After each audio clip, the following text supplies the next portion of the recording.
Continuing coverage of a story we first brought you back in January as downtown Kalamazoo goes through some development changes. Many questions have been left unanswered as to what the future will look like.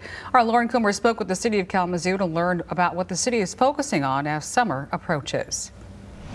Previously, Kalamazoo Downtown Partnership was under contract with two other organizations which handled almost everything downtown related, including businesses, events, and parking. But earlier in the year, the city of Kalamazoo took those responsibilities back.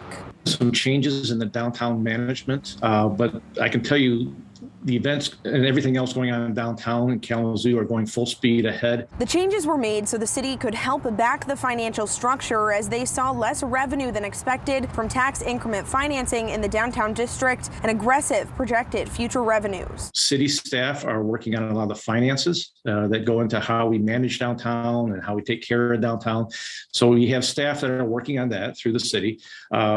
We are still working with outside contractors and partnerships that we've already had in place, and those are continuing on. Those partnerships include the Chamber of Commerce, the Kalamazoo Downtown Partnership, and even the expansion and building upon work done with downtown merchants. Much of the work in other areas has also been taken over by city staff, including events, parking, and transparency. The events going on in downtown Kalamazoo, some of them are run by the city, but a lot of those are run by outside organizations that want to come into downtown Kalamazoo and host an event. Chamberlain saying this summer will be busy with annual events like June Jubilee, Beats on Bates Alley, as well as new events through partners. As for parking, this summer won't look much different, but going forward, there may be some changes from recommendations they received prior to COVID. Some of those recommendations include how can we encourage more free parking in our ramps downtown Kalamazoo, make that available for people who want to come in and shop or they have maybe a professional appointment.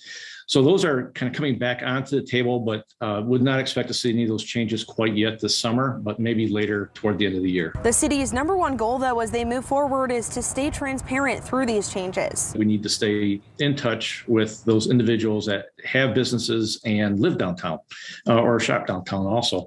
So yes, that very much so is a consideration of ours, is making sure that as we go through any changes of staying very much in communication with our key stakeholders and our residents in the downtown area. Deputy City Manager Chamberlain also added they plan to be very upfront in discussions held at the Downtown Development Authority meetings. Any downtown stakeholders are encouraged to participate and bring up any concerns they may have. Reporting in Kalamazoo, Lauren Coomer, Fox 17 News.